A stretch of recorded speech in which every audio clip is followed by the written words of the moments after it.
بعض شیعہ اپنی کم علمی کی بنیاد پہ اور جدت پسندی کی بنیاد پہ یہ سمجھتے ہیں کہ شاید حدیث قصہ معاذ اللہ اس کی سند ضعیف ہے، اور انہوں نے حدیث قصہ کی جگہ دعائے کمیل پڑھنی شروع کر دی۔ میں بالکل کھول کے گفتگو کرنے کا آتی، جہاں مسجدوں میں حدیث قصہ پڑھی ہوتی تھی وہاں اب شب جمعہ دعائے کمیل پڑھی جاتی ہے۔ حدیث قصہ کی جگہ دعائے کمیل شیعت نہیں، شیعت کی دشمنی ہے۔ حدیث قصہ، میں دعائے کمیل کا انکار نہیں کر رہا، دعائے کمیل کی اپنی حیثیت ہے، حدیث قصہ کی اپنی انفرادیت ہے۔ دعائے کمیل کا مقابلہ حدیث قصہ سے ہو ہی نہیں سکتا۔ میں ایک پہلا فرق پڑھ دیتا ہوں، دعائے کمیل اور حدیث قصہ میں اتنا فرق ہے کہ دعائے کمیل میں علی نے بندے کو بتایا ہے کہ اللہ سے گفتگو کیسے کرنی ہے، حدیث قصہ میں اللہ نے بندے کو بتایا ہے کہ 14 سے گفتگو کیسے کرنی ہے۔ بسم اللہ، کتنا فرق، بسم اللہ سے کتنا فرق ہے حدیث قصہ میں اور دعائے کمیل میں۔ حدیث قصہ اور ہے، دعائے کمیل اور ہے۔ دعائے کمیل میں بندہ اللہ کے سامنے گڑ گڑا کے رو رو کے منتیں کرتا ہے، میرے گناہ بخش دے، میری خطائیں معاف کر دے، میری غلطیوں پہ رحم کر دے۔ دعائے کمیل میں بندہ اللہ کی منتیں کر رہا ہے، حدیث قصہ میں اللہ وعدہ کر رہا ہے جو آ گیا وہ بچ بھی گیا ہے، رحمت بھی لے گیا ہے، مغفرت بھی پا گیا ہے۔ معصوم فرماتے ہیں کہ ہر گھر میں حدیث قصہ ہر روز نہیں تو ہفتے میں ایک بار ضرور پڑھی جائے۔ جہاں حدیث قصہ کی تلاوت ہوتی ہے وہاں فرشتے حصار کرتے ہیں۔ بسم اللہ۔ اس حدیث کا نام، میں نے اس سے پہلے حدیث قصہ کی فضائل پڑھوں گے، حدیث قصہ کی کیا کیا فضائل ہے، تو میرا خیال پوری مجلس گزر جائے حدیث قصہ کی فضیلت بیان کرنے میں۔ کتنی فضیلت ہے آل محمد کے ہاں حدیث قصہ پڑھنے کی۔ اصل میں مسئلہ یہ ہوا کہ جب سے ہمارا ان چیزوں پہ اعتقاد ختم ہوا ہے تب سے مصیبتوں میں اضافہ ہوا ہے۔ میرا خیال ہے کہ نوجوان بچے تو نہیں لیکن بزرگ اس بات کی گواہی دیں گے کہ ایک دور ہوتا تھا ہمارے گھر میں ہماری مائیں معجزہ پڑھا کرتی تھی۔ ہلکی سی مصیبت کی آہٹ دروازے پہ آتی تھی نا تو مائیں معجزہ پڑھ لیتی تھی، مصیبت دروازے سے واپس چلی جاتی تھی۔ اب ان معجزوں، ان کہانیوں میں لوگوں نے کہا جن میں کیا رکھا ہے، بات کہانی کی نہیں تھی، بات اعتقاد کی تھی کہ ہم نے اپنے ذہن میں علی کا تذکرہ کرنا ہے، 14 کی بات کرنی ہے، مصیبت دروازے سے واپس چلی جائے گی۔ اب ان چیزوں کی کمی ہو گئی، اعتقاد کی کمی آ گئی، اب بندے 14 کے ذکر سے زیادہ اپنی عبادت پہ ناز کر رہے ہیں، لیکن انہیں یہ نہیں پتا عبادت بھی تبھی قبول ہوتی ہے جب 14 راضی ہوتے ہیں۔ عبادت 14 کی معرفت کا نام ہے۔ معصوم فرماتے ہیں اللہ تمہیں سجدہ کروا کے اپنی حاکمیت نہیں منوا رہا، اللہ تمہیں سجدہ کر کے ہم تک پہنچا رہا ہے۔ جو حدیث پڑھی جاتی ہے اس حدیث کا نام ہے حدیث قصہ۔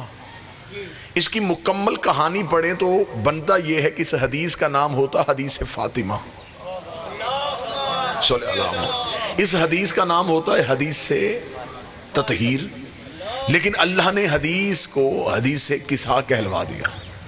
قصہ کہتے ہیں چادر کو، چادر والی حدیث، یعنی کہ اس کا نام ہی بتا رہا ہے کہ اس میں ایک چادر ہے جس میں کچھ راز ہے۔ اب حدیث قصہ شروع ہوتی ہے ان جابر بن عبداللہ الانصاری، یہ روایت کی ہے جناب جابر نے۔ جابر کے بارے میں پھر گفتگو چھیڑوں گا تو پھر پورا 1 گھنٹہ گزر جائے گا کہ جابر تھا کون۔ جابر بن عبداللہ انصاری یہ وہ مخصوص ترین آل محمد کا صحابی ہے جس نے 5 محمدوں کی خدمت کی ہے، جس نے پہلے محمد کا سلام 5ویں محمد تک پہنچا ہے، رسالت ماپ کا دور دیکھا ہے، علی کی صحبت میں زندگی گزاری ہے، حسن کی غلامی کی ہے، حسین کی نوکری کی ہے، مولا سجاد کے ساتھ رہے ہیں، سرکار باقر کے ساتھ رہے ہیں۔ جناب رسالت ماپ مدینے کی مسجد میں بیٹھے ہوئے تھے، یہ جابر مسجد میں داخل ہوا، مولا نے صحابہ سے کہا رستہ دو جابر کو۔ جابر کو رستہ ملا، رسول نے بالکل قریب بلایا، جب جابر بالکل قریب آیا رسول نے کہا میرے قریب بیٹھ، جابر بیٹھا، رسول نے جابر کا سر پکڑ کے اپنے زانوں پہ رکھا۔ قسمت ایک صحابی کی، رسالت ماپ نے اس کا سر اپنے زانوں پہ رکھا، اس نے آنکھیں بند کر کے خوشبوئے رسالت کو سونگا۔ اس کی آنکھ میں خوشی کا آنسو آیا، آنسو ابھی داڑھی تک نہیں پہنچا، یا رسول نے ہاتھ سے آنسو کو روکا، روک کہا تجھے ایک اہم ذمہ داری دینے لگا ہوں۔ مولا حکم فرمایا جب ممبر پہ میرا ایک بیٹا دیکھے جس کا نام میرے نام جیسا ہو، اسے کہنا نانا سلام کہہ رہا تھا۔ جب تو ایک میرا ایسا بیٹا دیکھے جس کا نام میرے نام کے ساتھ ملتا ہو اور وہ ممبر پہ بیٹھا ہو، تو اسے کہنا رسول سلام کہہ رہا تھا۔ یہی جناب جابر جب سرکار امام باقر کی بارگاہ میں پہنچے تو مدینے کی اسی مسجد کے اسی ممبر پہ سرکار باقر بیٹھے ہوئے تھے۔ اب جناب جابر ضعیف ہو چکے تھے، کمر جھک گئی تھی، کمر میں خم آ گیا تھا، آنکھوں کی بینائی ختم ہو رہی تھی۔ جب مسجد میں داخل ہوئے جناب سرکار باقر علوم نے کہا جابر کو رستہ دو۔ لوگوں نے نبی کا صحابی سمجھ کے احتراماً اٹھے، پکڑ کے مولا کے قریب لے کے آئے۔ جناب جابر مولا کے قریب بیٹھ گئے، سرکار باقر نے سر پکڑ کے وہیں رکھا جہاں رسالت امام نے رکھا تھا۔ جابر نے آنکھیں بند کر کے مدت کے بعد پھر وہی خوشبو محسوس کی۔ جابر کی آنکھ میں خوشی کا آنسو ابھی داڑھی تک نہیں پہنچا تھا، سرکار باقر نے ہاتھ رکھا، ہاتھ رکھے گا روئے گا، نانے کا سلام نہیں دے گا۔ یہ نبی کا وہ صحابی ہے۔ اس کی دوسری صفت یہ ہے، یہ قبر حسین کا پہلا مجاور ہے۔ جب رسالت امام مکہ سے ہجرت کر کے مدینہ پہنچے تھے تو ناصرین محمد میں سے جناب جابر کا نام تھا۔ جناب جابر نے اپنے ماں باپ قربان کیے ہیں اسلام کے لیے۔ جناب جابر عبداللہ کے بیٹے تھے، قبر حسین کے پہلے مجاور تھے۔ جب مولا حسین نے مدینہ چھوڑا تب یہ ہجرت کے لیے گئے ہوئے تھے، اپنی تجارت کی غرض سے یہ مدینہ سے باہر تھے۔ جب یہ پہنچے تو انہیں خبر ہوئی کہ رسول کا بیٹا مدینہ چھوڑ چکا ہے، تو یہ رسالت ماپ کے فرزند کے پیچھے مدینہ سے چلے۔ لیکن جب یہ کربلا پہنچے تو ان کی کربلا میں آمد کتابیں کہتی 17 سفر کو ہے۔ جب یہ 17 سفر کو کربلا میں پہنچے ہیں تو پھر یہ قبر حسین پہ بیٹھ گئے، پھر یہ جتنی دیر زندہ رہے ہیں تو پھر انہوں نے قبر حسین کی مجاوری کی ہے۔ اتنا جلیل القدر صحابی ہے، اس کی فضیلتیں اتنی ہیں کہ میں نے پہلے کہا کہ ایک پوری مجلس چاہیے جابر پڑھنے کے لیے۔ اب حدیث قصہ جناب جابر نے روایت کی ہے، اور جابر کہتا ہے کہ میں نے کسی صحابی سے نہیں سنی، مجھے خود سیدہ نے سنائی ہے۔ رویا جابر، یہ روایت جابر سے ہے لیکن جابر نے سنا زہرا سے ہے۔ جابر کہتے ہیں کہ میں نے بی سنا۔ اگر آپ آمادہ ہیں تو پھر میں حدیث قصہ پڑھنی شروع کروں، اگر آپ ذہنی طور پہ آمادہ ہیں، کیونکہ ہمیشہ حدیث قصہ پڑھی جاتی ہے، لوگ سن رہے ہوتے ہیں لیکن پڑھنے والا عربی میں پڑھ رہا ہوتا ہے، سننے والوں کو نہیں پتا ہوتا کہ وہ کیا پڑھ رہا ہے، وہ احترام میں بیٹھے ہوتے ہیں۔ اب میں حدیث قصہ آپ کو اردو میں سنا دیتا ہوں۔ وہ جناب جابر کہتے ہیں کہ مجھے شہزادی نے کہا ہے کہ فی بعض الایام، چند دنوں بعد نبی میرے گھر آئے۔ آج کی مجلس کو بچے ضرور غور سے سنیے گا، فی بعض الایام، چند دنوں بعد نبی میرے گھر آئے۔ پہلا سوال یہاں یہ پیدا ہوتا ہے، جو نبی روز آیا کرتے تھے وہ چند دنوں بعد کیوں آئے؟ رسول تو روزانہ بی بی کے دروازے پہ آتے، تو یہ بی بی نے یہ جملہ کیوں کہا فی بعض الایام، چند دنوں کے بعد میرے گھر آئے؟ جب میں نے تاریخ سے اس کا مطالعہ کیا کہ وہ نبی کسی جنگ کے لیے گئے ہوئے تھے، نبی تجارت کی غرض سے گئے تھے، نبی مدینے سے باہر تھے، تو پھر مجھے تاریخ نے بتایا کہ یہ جو حدیث قصہ ہے یہ 9 اور 10 ہجری کا درمیانی وقت تھا۔ اس وقت نبی کہاں تھے؟ نجران کے عیسائی مدینے آئے ہوئے تھے، اور 3 دن تک وہ مدینہ مسجد میں قیام پذیر تھے، رسول ان کی میزبانی کر رہے تھے۔ 3 دن نبی گھر نہیں آئے، 3 دن مسلسل مسجد میں بیٹھ کے نجران کے عیسائیوں کی میزبانی بھی کرتے رہے، انہیں دین بھی بتاتے رہے۔ جب تیسرے دن انہوں نے کوئی بات نہیں مانی تو خدا نے کہا فَقُلْ تَعَالُوا نَدْعُوا أَبْنَاءَنَا وَأَبْنَاءَكُمْ، میرا حبیب اگر یہ نہیں مانتے تو پھر ان سے کہے یہ بیٹے لائیں ہم بیٹے لاتے ہیں، یہ نساء لائیں ہم نساء لاتے ہیں، یہ نفس لائیں ہم نفس لاتے ہیں۔ اب رسول مسجد سے اٹھ کے بیٹی کے دروازے پہ آئے۔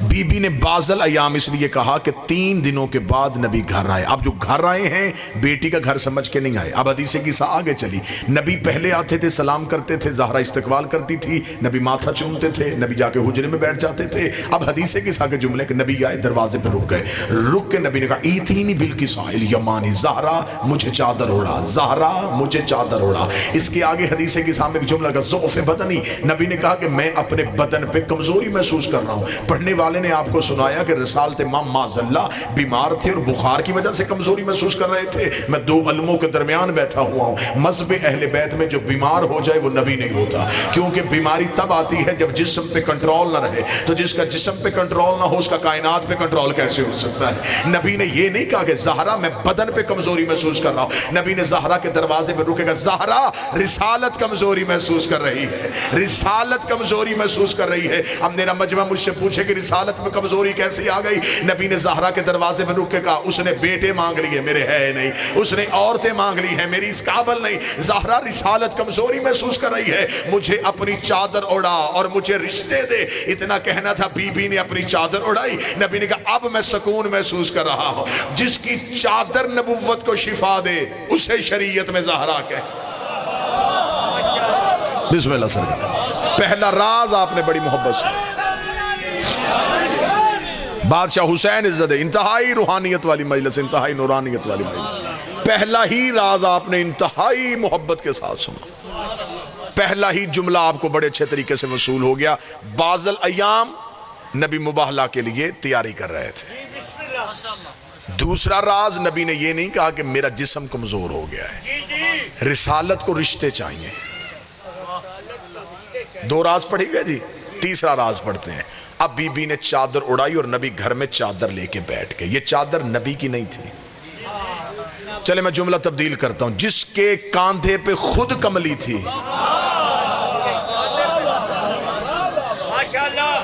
مجھے نہیں کتابوں میں ملا کہ نبی کوئی ایسا لمحہ تھا جب، کیونکہ عربوں میں ابا لباس تھی، چادر نبی کے دوش میں موجود تھی، نبی نے اپنی چادر لے کے نہیں بیٹھے، زہرا تو مجھے چادر اڑا۔ کملی والے نے سیدہ سے چادر مانگی، سیدہ نے چادر دی، نبی چادر کے نیچے بیٹھ گئے۔ آگے چلیں جی۔ اب پہلا شہزادہ صحن عصمت میں داخل ہوا، حدیث کے ساتھ شروع ہو چکی جی۔ اس نے آتے کہا انی اشم عندک راحۃ طیبہ، اماں کہیں سے نانا کی خوشبو آ رہی ہے۔ یہ بات ذہن میں رکھیے گا جلال پور والو، نبوت جب بھی پہچانی جائے خوشبو سے پہچانی جاتی ہے۔ یہی وجہ تھی کہ ہجرت کی رات بستر پہ علی کو سلایا، کیونکہ علی کے جسم سے بھی وہی خوشبو آتی تھی جو محمد کے بدن سے آتی تھی۔ اماں کہیں سے نانا کی خوشبو آ رہی ہے، انی اشم عندک راحۃ طیبہ کأنہا راحۃ جدی رسول اللہ، اماں یہ خوشبو میرے نانا کی ہے۔ اتنا کہنا تھا یا بی بی نے اشارہ کیا، چادر کے نیچے ہے رسول۔ اب حسن چلتے چلتے چادر کے قریب ہے، السلام علیکہ یا جدی، نانا بیٹے کا سلام۔ رسول نے چادر کے اندر سے حسن کی آواز سنی، فرمایا علیکہ السلام یا قرۃ عینی وثمرۃ فؤادی، او میری آنکھوں کی ٹھنڈک، اے میرے دل و جان کے میوہ، تجھ میں میرا سلام۔ حل اتعذن لی ادخل معک تحت الکساء، نانا اجازت ہے میں چادر کے نیچے آ جاؤں؟ رسول نے اجازت دی، اب حسن بھی چادر کے نیچے آ گئے۔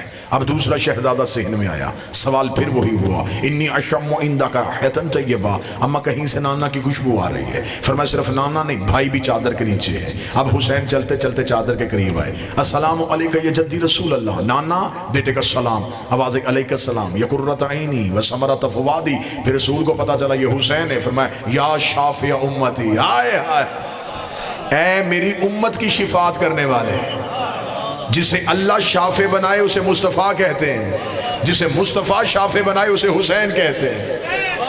یا شافع امتی، حسین تجھ پہ میرا بھی سلام، اتعذن لی ادخل معک تحت الکساء، اجازت ہے میں چادر کے نیچے آ جاؤں؟ اجازت ملی۔ حسین پہلے حدیث قصہ کے یہ جملے سنیے گا، راز سے پردہ میں بعد میں اٹھاتا ہوں۔ اب امیر المومنین آ گئے، فرمایا شہزادی یہاں سے رسول کی خوشبو آ رہی ہے۔ فرمایا صرف نبی نہیں، دو بیٹے بھی چادر کے نیچے۔ علی آئے، چادر کے نیچے چلے گئے۔ اب یہاں تک حدیث کے ساتھ اتنی سنیے گا، اب راز سنیے گا۔ حسن آئے، پوچھا اماں نانا کہاں ہے؟ حسین آئے، سیدہ سے پوچھا نانا کہاں ہے؟ علی آئے، سیدہ سے پوچھا رسول کہاں ہے؟ اتنے پڑھے لکھے مجمع میں سوال کر دو، جس نے سب سے پہلا سوال کیا حسن نے۔ یہ وہی امام حسن ہے جو ماں کی گود میں بچپن میں لوح محفوظ پڑھتا تھا، جو فرش میں بیٹھ کے عرش دیکھتا تھا اسے گھر میں نانا نظر کیوں نہیں آیا؟ جو وہاں بیٹھ کے لوح محفوظ پڑھتا تھا اس نے زہرا سے کیوں پوچھا؟ شاید یہ تین حجت زمانے کو بتانا چاہ رہی ہے کہ زہرا ہے کیا۔ حسن نے بی بی سے پوچھا، حسین نے بی بی سے پوچھا، علی نے زہرا سے پوچھا۔ جس علی نے پوچھا وہ سلونی کا دعویٰ کرتا ہے، جس حسین نے پوچھا وہ نیزے کی نوک پہ قرآن پڑھتا ہے، جس حسن نے پوچھا وہ ماں کی گود میں لوح پڑھتا ہے۔ حسن بھی امام، حسین بھی امام، علی بھی امام۔ امام کہتے ہیں رستہ دکھانے والے کو، جو امت کو رستہ دکھائے اسے امام کہتے ہیں، جو تین اماموں کو رستہ دکھائے اسے زہرا کہتے ہیں۔ حسن بھی زہرا سے پوچھے، حسین بھی زہرا سے پوچھے۔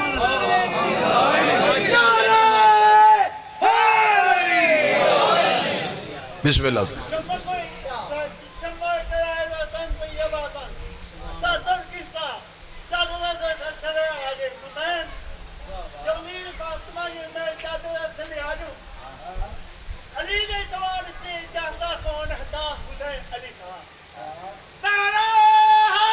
یا علی متوجہ صاحبان مکمل جی، موضوع پسند ہے یا نہیں ہے جی؟ حسن نے بھی سیدہ سے پوچھا، حسین نے بھی سیدہ سے پوچھا، علی نے بھی سیدہ سے پوچھا۔ اگر آپ کی دلچسپی موضوع میں ہے تو اگلا نتیجہ اس سے بھی خوبصورت دینے لگاؤں۔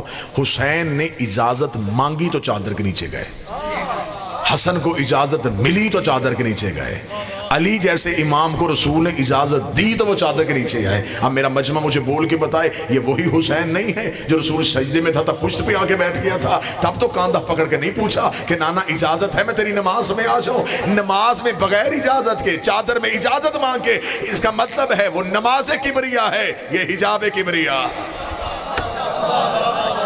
وہاں بغیر اجازت کے چلا گیا، زہرا کی چادر میں بغیر اجازت کے نہیں۔ اب یہ چادر کے راز پڑھوں میں آپ کے سامنے، یہ چادر تھی کیا؟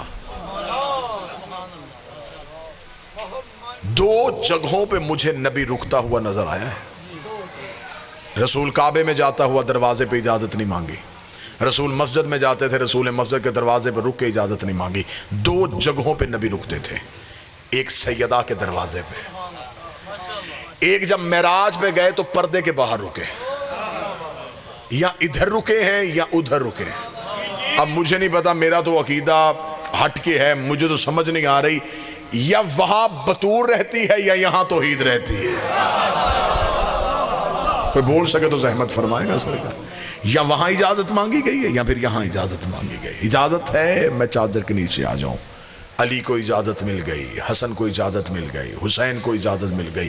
اب سیدہ ابھی تک نہیں آئی، چادر ادھوری ہے۔ جو ہی سیدہ چادر کے اندر آئیں، اب رسول نے چادر کے پلو پکڑے، بِالطَّرَفِ الْكِسَا وَأَوْمَا بِيَدِهِ الْجَمْنَ إِلَى السَّمَاءِ۔ رسول نے چادر کے دونوں پلوؤں کو تھام کے کہا اللہم اِنَّا هَؤُلَاءِ أَهْلُ بَيْتِي، میرے اللہ یہ ہیں میری اہل بیت، یہ ہیں میری اہل بیت۔ ادھر رسول نے کہا یہ میری اہل بیت ہیں تو عرش پہ ہلچل مچ گئی۔ فرشتوں نے پوچھا وَمَن تحت الْكِسَا، یہ چادر کے نیچے کون ہے؟ یہ جو فرشتوں نے پوچھا نا وَمَن تحت الْكِسَا، یہ لا علمی نہیں، اس کا مطلب یہ نہیں کہ فرشتے جاہل تھے، فرشتوں نے سوال دہرایا۔ اگر کوئی بندہ علم سننے والا بیٹھا تو یقیناً اگلی سطر پہ تائید کرے گا، یہ فرشتوں نے ومن کہہ کے سوال کو دہرایا ہے۔ یہ سوال ایک بار نہیں دوسری بار ہوا ہے۔ یہ پہلی بار کب ہوا تھا؟ جب خدا نے فرشتوں سے کہا تھا آدم کو سجدہ کرو، فرشتوں نے کہا کیوں کریں؟ خدا نے کہا بتاؤ یہ کون ہے، بتاؤ یہ کون ہے؟ فرشتوں نے کہا ہم نہیں جانتے۔ فرمایا آدم تو نام پڑھ، آدم نے نام پڑھے، خدا نے کہا اب سجدہ کرو۔ اس وقت خدا نے پوچھا تھا بتا یہ کون ہے، بتا یہ کون ہے۔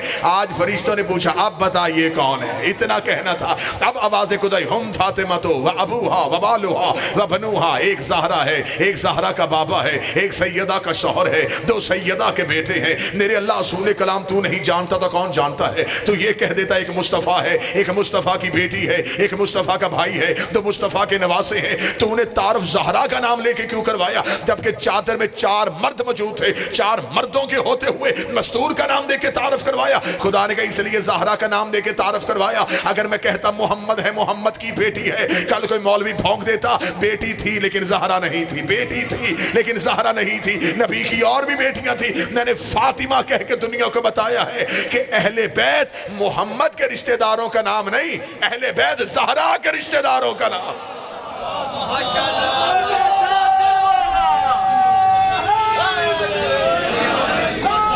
بسم اللہ سے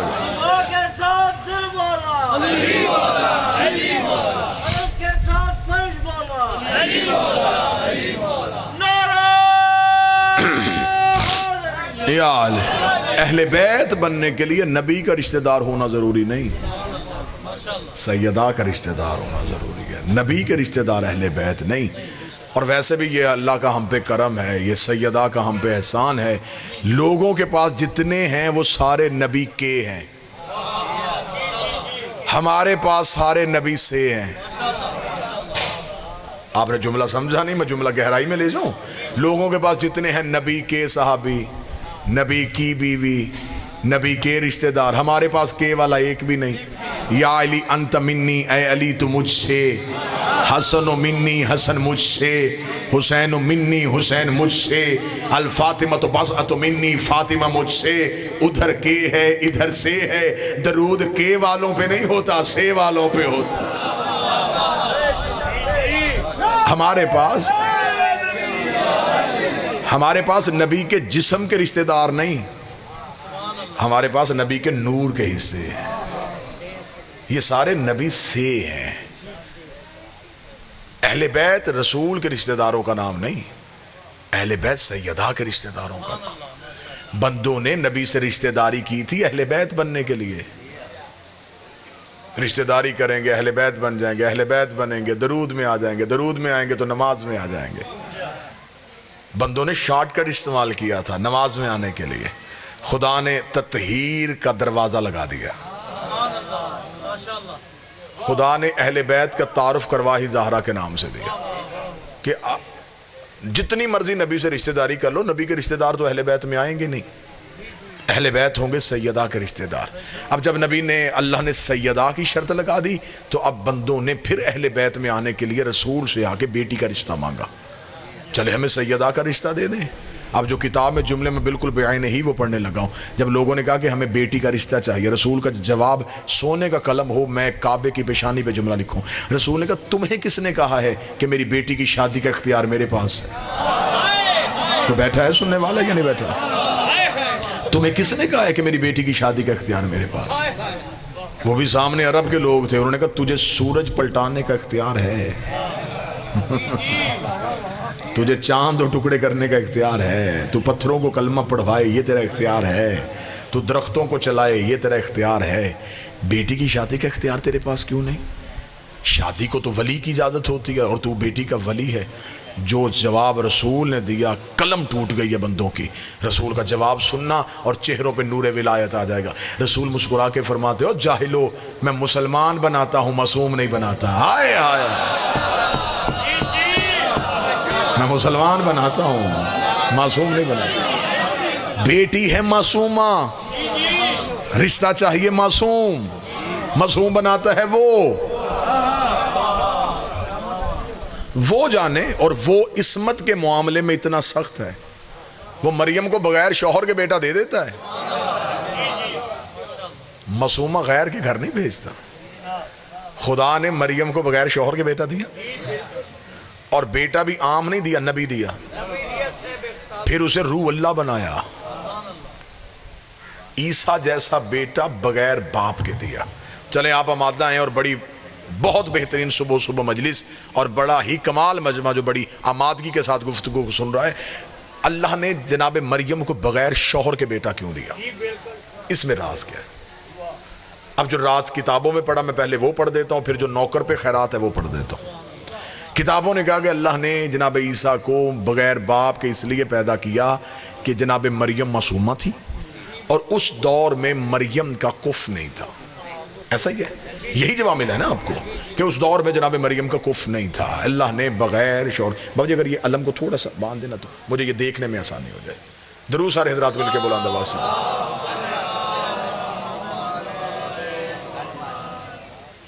اب بس ٹھیک ہو گیا، بہتر ہو گیا. درود سارے حضرات مل کے بلند آواز سے.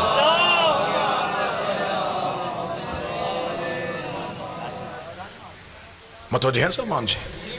اللہ نے جناب مریم کو بغیر شوہر کے بیٹا کیوں دیا؟ انہوں نے کہا جی بغیر شوہر کے اس لیے دیا کہ جناب مریم کے دور میں دوسرا معصوم کوئی نہیں تھا، ہم پلہ نہیں تھا.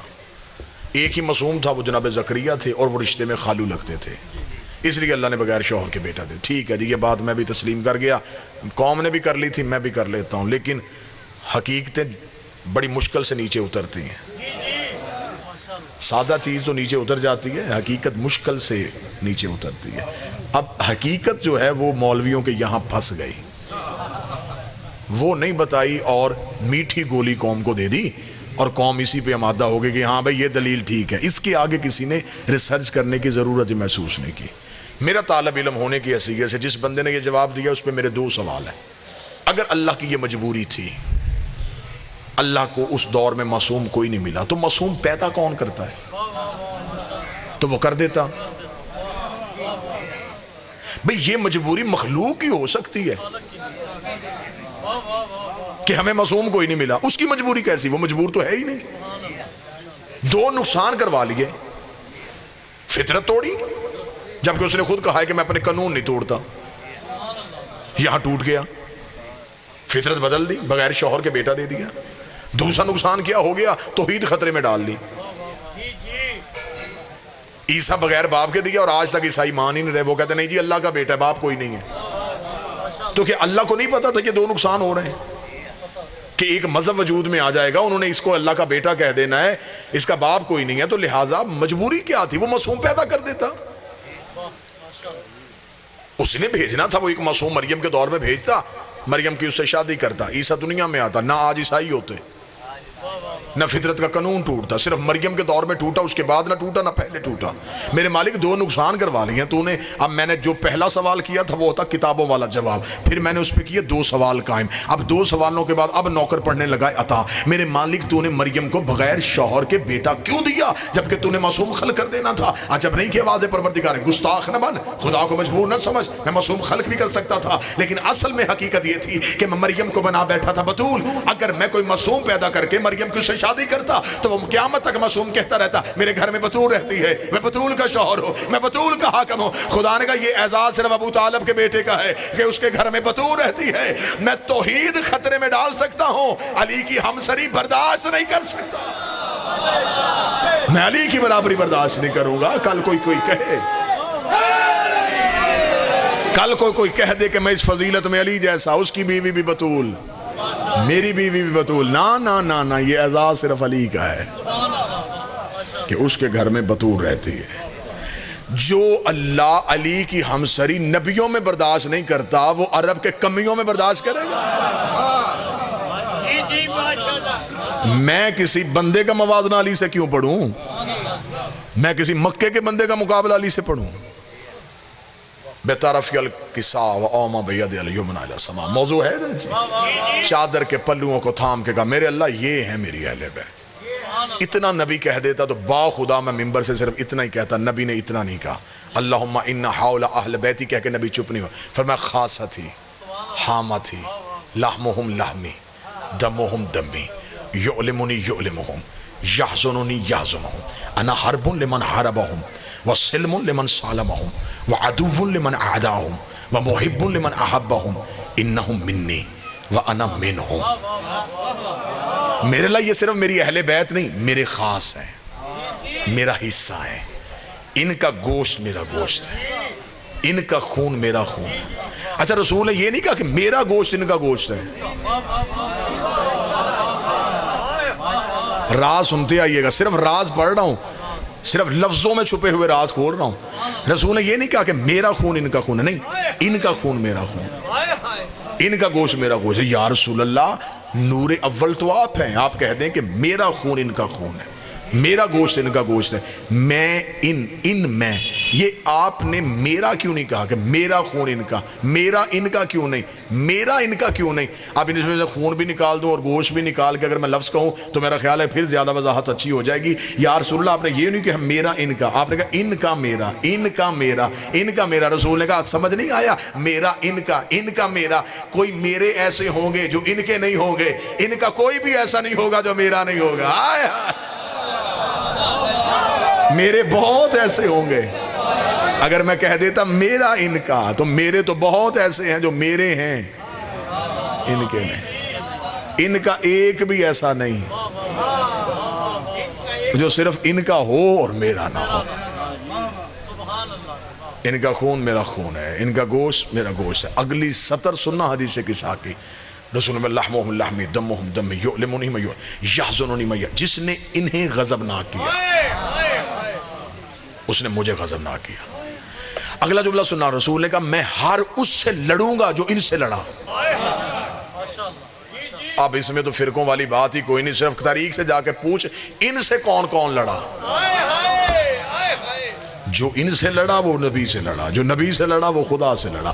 جو ان سے لڑے گا وہ مجھ سے لڑے گا، جو ان سے دوستی کرے گا وہ مجھ سے دوستی کرے گا، جو ان سے دشمنی کرے گا وہ مجھ سے دشمنی کرے گا، کیونکہ یہ مجھ سے ہیں، میں ان سے ہوں۔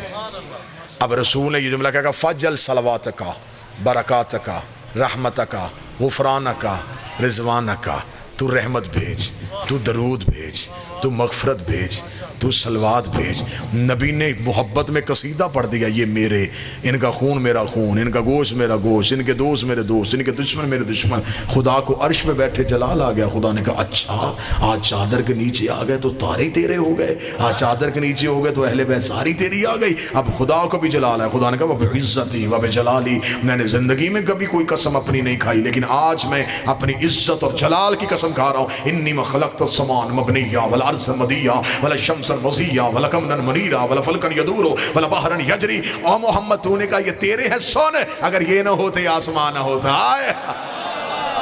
انی ما خلقت السمان مبنیہ، یہ عرش ہے تو ان کی وجہ سے، یہ فرش ہے تو ان کی وجہ سے، یہ دریا میں روانی ہے تو ان کی وجہ سے، یہ سمندر میں طغیانی ہے تو ان کی وجہ سے، یہ بادل میں شور ہے تو ان کی وجہ سے، یہ ہواؤں میں زور ہے تو ان کی وجہ سے، یہ کلیوں میں چٹک ہے تو ان کی وجہ سے، یہ پھولوں میں مہک ہے تو ان کی وجہ سے، یہ دن طلوع ہو رہا ہے تو ان کی وجہ سے، یہ غروب ہو رہا ہے تو ان کی وجہ سے، یہ تارے چل رہے ہیں تو ان کی وجہ سے، یہ نظام کائنات میں نے ان کی وجہ سے قائم رکھا ہوا ہے۔ اب فرش پہ نبی کہہ رہا تھا میرے ہیں، عرش پہ خدا کہہ رہا تھا میرے ہیں، پھر محمد نے کہا ایک کام کر لیتے ہیں، دعا میں کر لیتا ہوں، وعدہ تو کر لے۔ خدا نے کہا تو دعا کر، میں وعدہ کرتا ہوں۔ نبی نے ہاتھ اللہم وعلمن وعلہم وآدمن آدھا، ہر اس سے دوستی کرنا جو ان سے دوستی کرے، ہر اس سے دشمنی کرنا جو ان سے دشمنی کرے۔ اب پتہ چلا رضی اللہ سجدے کرنے سے نہیں ہوتا، پانچ کو راضی کرنے سے ہوتا۔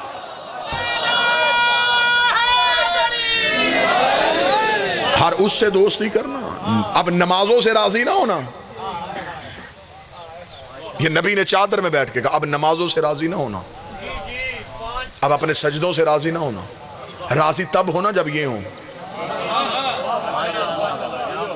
اب دوستی کا معیار بدل، اب تیری دوستی نہیں، ان کا دوست تیرا دوست، ان کا دشمن تیرا دشمن ہے۔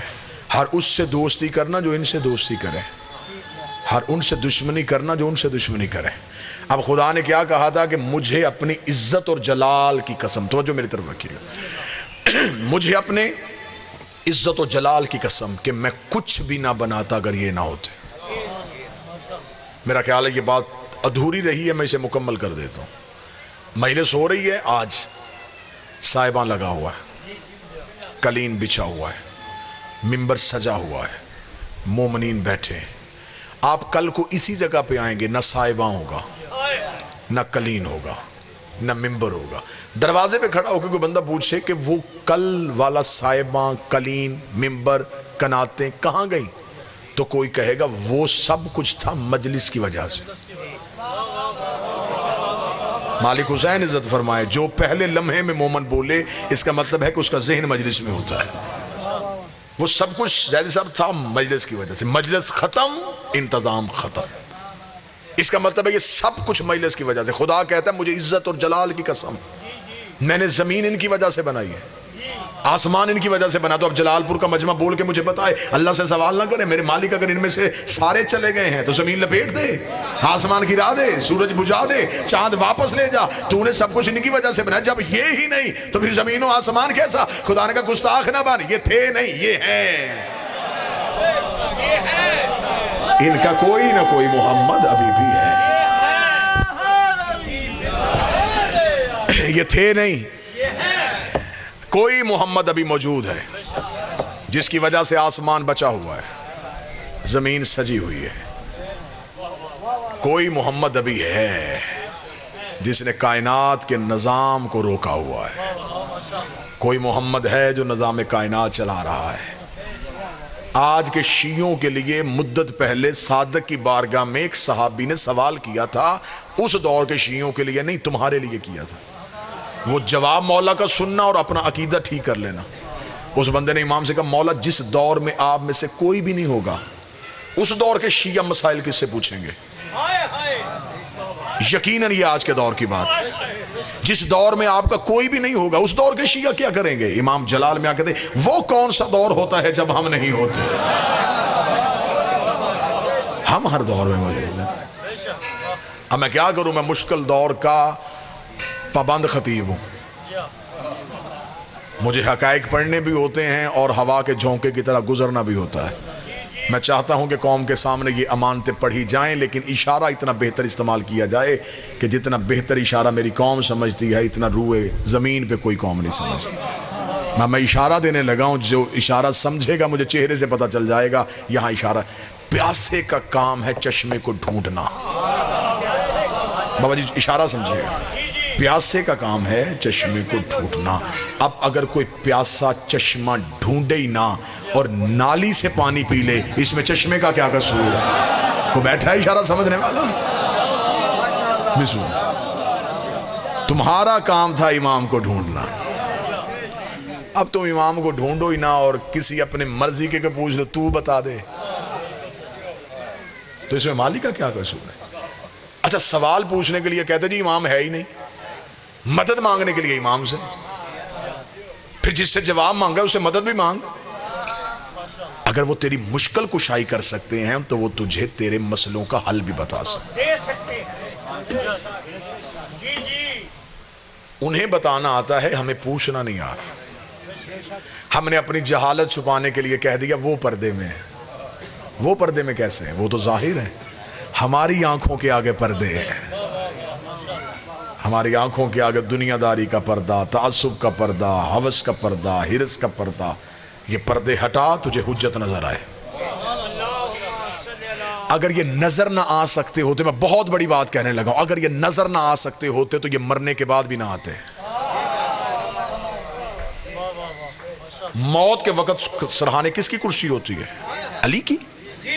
علی نظر آیا, کیوں نظر آیا؟ اس لیے کہ دنیا کے پردے ہٹ گئے. دنیا کے پردے ہٹے, حجت نظر آ گئی. تو ابھی زندہ ہٹا, حجت ابھی نظر آ جائے گی.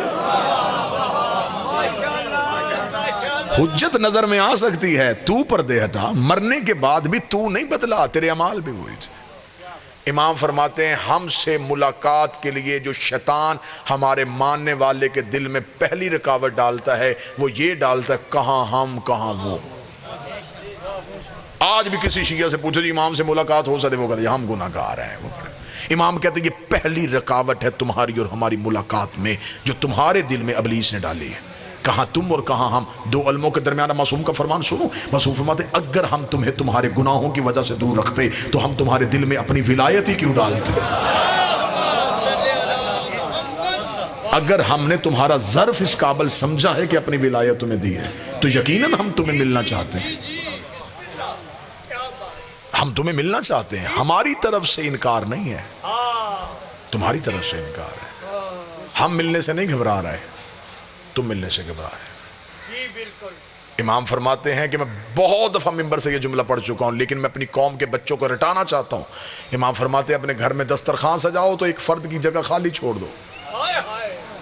بچے ماں باپ سے پوچھیں یہ کس کی جگہ ہے تو اس سے کہو ہمارا امام ہمارے دسترخوان پہ آئے گا. جس گھر کے بچوں کو یقین ہو جائے کہ ہمارا مولا ہمارے گھر آتا ہے، ہمارا مولا ہمارے گھر میں آتے ہیں، ہماری دعائیں سنتے ہیں، ہماری مشکلوں میں ہمارے حل کرتے ہیں، تو وہ بچہ کبھی بھی غیر سے نہیں مانگے گا۔ مولا فرماتے ہیں ہمیں دکھ ہوتا ہے جب ہمارے ہوتے ہوئے تم کسی سے مانگتے ہو۔ یہ یقین ہے کہ امام، کسی شیعہ سے پوچھو امام زندہ ہے؟ زندہ ہے۔ موجود ہے؟ موجود ہے۔ دیکھ رہے ہیں؟ دیکھ رہے ہیں۔ لیکن پھر بھی اس کے باوجود ہم غیروں کے دروازے پہ کھڑے، میرا یہ کام کروا دے، میری یہ مشکل حل کروا دے، میری یہ مشکل حل کروا دے۔ امام نے کہا یہ رکاوٹ تم نے ڈالی ہے، تم ہم سے مانگنا شروع کرو، ہم تمہیں دینا شروع کریں گے۔ تمہارے مانگنے میں دیر ہو سکتی ہے، ہمارے دینے میں دیر نہیں ہو سکتی۔ حدیث قصہ کے راز جتنے کم علمی کی بنیاد میں پڑھ سکتا تھا میں نے آپ کے سامنے پڑھے۔ ان 14 کو صرف ماننا نہیں، ان کی معرفت شرط ہے۔ انہیں پہچانو، یہ ہیں کون، ان کی معرفت کیا ہے۔ یہ انہوں نے کرم کر دیا ہے کہ انہوں نے ہمارے دل میں اپنی محبت پیدا کر دی۔ اب ہمارے دل میں ان کی محبت ہے، ان کی ولایت ہے۔ کتنا بہتر جملہ علی نے ہمارے لیے کہا ہے۔ مولا فرماتے ہیں میں اپنے دشمن کو دنیا بھی سجا کے دے دوں، وہ پھر بھی مجھے نہیں مانے گا۔ خود علی فرما رہے، نہج البلاغہ میں فرما رہے، مولا فرماتے ہیں میں اپنے دشمن کو ساری دنیا بھی دے دوں، وہ پھر بھی مجھے نہیں مانے گا۔ اور پھر جو تم پہ فخر کیا وہ سننا۔ علی فرماتے ہیں میں اپنے محب کی ناک پہ تلوار رکھ کے کہوں میری محبت مجھے واپس کر، وہ پھر بھی نہیں کرے گا۔ وہ میرے کہنے پہ بھی مجھے واپس نہیں کرے گا۔ علی کو اتنا ناز ہے اپنے شیعہ پہ۔ ایک بندے نے کوفے میں آ کے کہا تھا، اس نے کہا یا علی میں غریب ہو گیا ہوں، تیری محبت کا فائدہ کیا ہے؟ علی نے چہرہ پھیر لیا، اس نے کہا میں مانگنے کے لیے آیا تھا، آپ نے رخ کیوں بدلا؟ امام نے فرمایا حق کے امام کے سامنے جھوٹ بولتا تجھے شرم نہیں آتی؟ اس نے کہا مولا میں نے کیا جھوٹ بولا؟ فرمایا قیمتی چیز اپنے پاس رکھ کے خود کو غریب نہیں کہتے۔ اس نے کہا مولا میرے گھر میں کوئی قیمتی چیز نہیں۔ مولا نے فرمایا اس وقت بھی تیرے پاس وہ چیز ہے۔ مولا کوئی چیز بھی نہیں ہے۔ امام نے فرمایا ابھی سودا کر لیتے ہیں، میری محبت مجھے واپس کر، کائنات کے خزانے تجھے دیتا ہوں۔ قدموں میں گر کہتا دو جہاں بھی تول کے دے، میں تیری محبت پھر بھی واپس نہیں کروں گا۔ علی مسکرا کے فرماتے اتنی قیمتی چیز اپنے پاس رکھ کے خود کو غریب کیسے کہلوا رہا تھا؟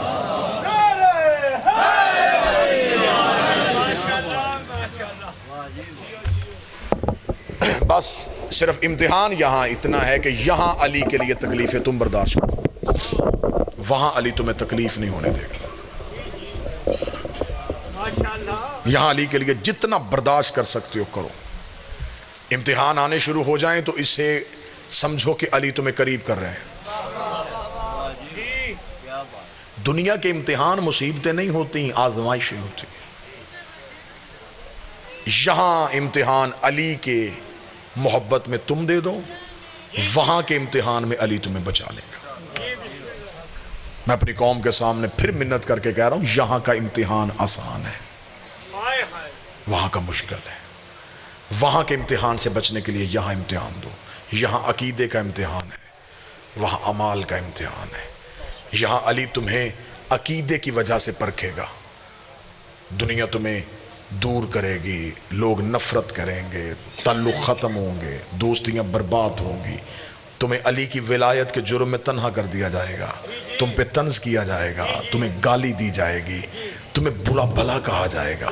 علی کے لیے سب برداشت کر لینا۔ میں دو علموں کے درمیان کھڑا ہو کے کہہ رہا ہوں علی کی ولایت میں سر دینا پڑے بڑے کام کا سودا ہے۔ علی کی ولایت کے لیے تعلق قربان کرنا پڑے کوئی گھاٹے کا سودا نہیں۔ سب کچھ چھوڑ دینا، علی نہ چھوڑنا۔ مشکل دور آ گیا ہے، علی کی ولایت طریقے سے چھیننے کی کوشش کی جا رہی ہے، کہیں عبادت کے بھیس میں، کہیں خوف کے بھیس میں، کہیں حرص کے بھیس میں۔ کبھی بھی علی نہ چھین۔ علی کی ولایت میں سیسا پلائی دیوار بن جاؤ۔ دنیا میں علی کے اتنا مشکل کام ہے، علی آسانیوں سے نہیں ملتا۔ میں ایک ہی جملہ کہوں تو میرا خیال ہے کہ پھر میری قوم کو 1 گھنٹہ میری محنت کی ضرورت نہیں پڑے گی۔ علی ولی اللہ اتنا مشکل امتحان ہے کہ علی کی ولایت کی دشمنی میں لوگوں نے محمد کا جنازہ چھوڑ دیا تھا۔ آج لوگ کہتے ہیں جی بندے ہم سے نہیں بولتے، ہم علی ولی اللہ پڑھتے ہیں، لوگوں نے ہمارے ساتھ تعلقات ختم کر لیے، تو تمہارے ساتھ تعلقات ختم ہوئے تو اس میں کیا ہوا؟ لوگوں نے مصطفیٰ کے ساتھ تعلق ختم کر لیا تھا۔ 1.25 لاکھ بندہ غدیر میں چھوڑ کے آیا تھا کائنات کا رسول، کتنے مسلمان آئے جنازے پہ؟ غدیر کے واپس آ کے رسول نے اپنی زندگی کے باقی ایام حجرے میں گزارے۔ لوگوں نے نبی کو گھر سے نکل کے مسجد میں نہیں آنے دیا، اتنا تنہا کر دیا تھا رسول کو لوگوں نے، صرف علی کی ولایت کی دشمنی میں۔ 11 بندے رسول کے جنازے پہ آئے جس نے پوری دنیا سے کلمہ پڑھوایا ہو۔ آدھی رات کو بطول نے رو کے کہا تھا یا علی، مدینے کے لوگ میرے بابے کے جنازے پہ کیوں نہیں آئے؟ علی رو کے فرماتے بطول علی کی ولایت کی دشمنی میں، لوگوں نے تیرے بابے کا جنازہ چھوڑ دیا۔ آج شیعہ گھر کا بچہ ہو کے کہہ رہا ہے کہ علی ولی اللہ کیا ہے؟ محمد کی بیٹی قتل ہوئی ہے علی کی ولایت کی دشمنی میں۔ مبلغہ ولایت ہی شہزادی، آپ کو صرف منبر سے اتنا سنایا گیا، ایک دربار میں حق مانگنے گئی تھی، رکھ میرے سر پہ قرآن۔ نبی کے جانے کے بعد علی کا ہاتھ پکڑ کے ایک ایک صحابی کے گھر گئی ہے، دروازے پہ دستک دے کے آواز دے کے کہتی ہو فلاں ابن فلاں بھول گئے ہو غدیر میں میرے بابے کا خطبہ؟ کیوں تم نے علی کو تنہا چھوڑ دیا ہے؟ کیوں تم علی کو سلام کا جواب نہیں دیتے؟ لوگوں نے دروازے بند کر لیے۔ آدھی رات کو علی کو گھر لا کے علی کے سامنے بیٹھ کر دی نہ رو، ہمیں اللہ سلام کرتا ہے، ہمیں فرشتے سلام کرتے ہیں۔ علی رو کے کہتے ہیں بطول میں اپنی غربت کی وجہ سے نہیں رو رہا، بطول تیرے احسان دیکھ رہا ہوں، بطول تو میری ولایت کی تبلیغ کے لیے اتنا کچھ کر رہی ہے، لوگ تجھے زندہ نہیں چھوڑیں گے،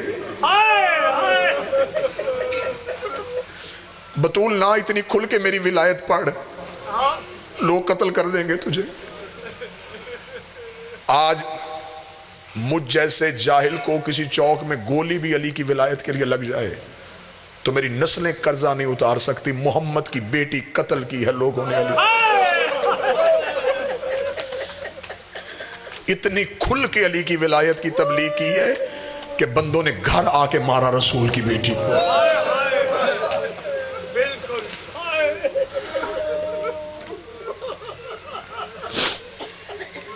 ابھی میں آپ کے سامنے جو چادر کے راز پڑھ رہا تھا، یہ چادر لٹ گئی علی کی ولایت کی خاطر، قتل ہو گئی رسول کی بیٹی علی کی ولایت کی وجہ سے۔ آدھی رات کو تنہا جنازہ پڑا ہے اور علی جنازے پہ بیٹھا رو رہا ہے، رو کے کہہ رہا بطول ایک تو ہی تو تنہا میری ولایت کی مبلغہ تھی، بطول پہلے بابا چھوڑ کے گیا، اب تو چھوڑ کے چلی گئی، اب میری ولایت کون منوائے گا؟ علی بطول کے جنازے پہ اتنا کہہ رہا تھا یا پیچھے سے علی کی بیٹی آئی، بابے کے گلے میں باہیں ڈال کے کہتی نہ رو ابھی زینب زندہ ہے۔ بابا لوگوں نے تیری ولایت کی خاطر اگر تیرے بیٹے بھی قتل کر دیے نا تو تیری بیٹی زندہ ہے۔ کیوں مارا کربلا میں رسول کا بیٹا حسین؟ بہت غلطی کی مولوی نے، اس نے قوم کو حق نہیں سنایا، دین بچانے کے لیے گیا تھا، کلمہ تو وہ پڑھ رہے تھے، نمازیں تو وہ پڑھ رہے تھے، روزے تو وہ رکھ رہے تھے، آخری حملہ پڑھو میرے بادشاہ حسین کا، مقتل کی بڑی سے بڑی کتاب اٹھا کے آخری حملہ پڑھو، جب سارے مارے گئے نا تنہا رہ گیا میرا حسین، 9 لاکھ کے سامنے جا کے حسین نے رو کے کہا او مسلمانوں میں تم میں وہ چہرے دیکھ رہا ہوں جنہوں نے مجھے نبی کے کاندھوں پہ دیکھا ہے، میں تم میں وہ لوگ دیکھ رہا ہوں جنہوں نے مجھے نبی کی پشت پہ دیکھا ہے، آنکھوں سے دیکھا ہوا اور پھر قتل کر رہے ہو۔ حسین 9 لاکھ کے سامنے یوں کھڑے ہو کہتے تم نے میرا اکبر مارا میں چپ رہا، تم نے میرا غازی مارا میں خاموش رہا، تم نے ایک دن میں میرا سارا گلستان اجاڑ دیا میں چپ دیکھتا رہا، مجھے صرف اتنا بتاؤ مجھے مارنا کیوں چاہتے ہو؟ 9 لاکھ سے آواز آئی لے بغض ابھی تیرے باپ علی کی دشمنی کیوں کیا تھا تیرے نانے نے علی کی ولایت کا اعلان؟ ہم علی کی نسل ختم کریں گے، تیرے باب علی کی ولایت کی دشمنی میں آئے، بیٹے نے جملہ کہا مجھے کیوں مار رہے ہو؟ انہوں نے کہا تیرے بابے کی دشمنی میں، بیٹے کا کہا ہوا یہ قوم بھول جاتی. مجھے حسین کی ماں کی قسم ہے بیٹی نے شام کے بازار میں کھڑے ہو کے کہا مجھے کیوں مار رہے. انہوں نے کہا تیرے باب علی کی دشمنی میں مارے.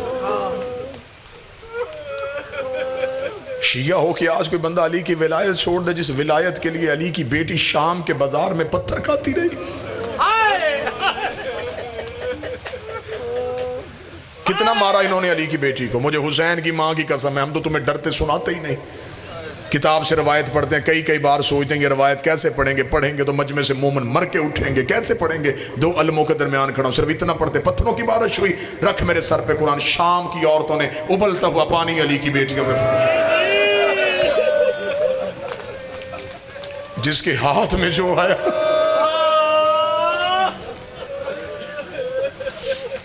بسم اللہ باج بسم اللہ واجب الاحترام قابل صد احترام جناب سید زیگم شاہ جی تشریف لے آئے. بس 2 سطر مصیبت کی پڑھوں انہی کا انتظار تھا. مولا سید الساجدین کہتے ہیں جب بازار عبور کیا دیوار کے ساتھ لگ کے کھڑی ہوئی علی کی بہویں. سجاد کہتے ہیں میں پہچان ہی نہیں سکا ان میں اکبر کی ماں کون ہے, اصغر کی ماں کون ہے, قاسم کی ماں کون ہے. میں غیر سید ہوں مجھ سے بازار شام آج تک نہیں پڑھا گیا کہ کیسے گزری تھی علی کی بیٹی. بہنیں بیٹیاں لے کے ہر کوئی جاتا ہے, کوئی بازار میں شاپنگ کے لیے جاتا ہے, کوئی بیٹی سکول چھوڑنے جاتا ہے, کوئی کالج چھوڑنے جاتا ہے. اگر بازار میں مردوں کا رش ہو بھائی آگے چلتا ہے بہن پیچھے چلتی. رش زیادہ ہو تو وہ بھائی ہاتھ سے رش ہٹاتا ہے. جس کو ہاتھ لگتا ہے نا وہ پیچھے مڑ کے دیکھتا ہے. جب وہ دیکھتا ہے اس کے ساتھ پردہ دار ہے تو وہ رستہ دے دیتا ہے. اس نے رستہ اپنے لیے نہیں مانگا, اس کے ساتھ پردہ دار ہے. گجرات کتنا رولے گا جس نے علی کی بیٹی کا رستہ بنانا تھا اس کے ہاتھ بدے ہوئے تھے. وہ پورے بازار میں صرف اتنا کہتا رستہ چھوڑو میرے ساتھ میری ماں آ رہی ہے, رستہ چھوڑو میرے ساتھ میری بہن. کسی نے رستہ دیا؟ رش اتنا زیادہ ہو گیا کہ علی کی بیٹی سے چلنا مشکل ہو گیا. میں نے تو منبر پہ کہا ہے باخدا ابھی تک بازار شام نہیں پڑھا گیا. بازار شام میں کوئی ایک مصیبت آئی ہے جو سجاد کا حجت ہو کے جگر پھٹ گیا. جب لوگوں نے جان بوجھ کے بھیڑ اتنی زیادہ کر دی کہ علی کی بیٹی سے چلا نہ جا سکے, پھر روتی روتی زمین پہ بیٹھ کے رو کے کہتی سجاد اب مجھ سے کھڑا نہیں ہوا جا رہا. پھر آدھا بازار ایسے عبور کیا ہے جیسے اکبر کی لاش پہ حسین آیا.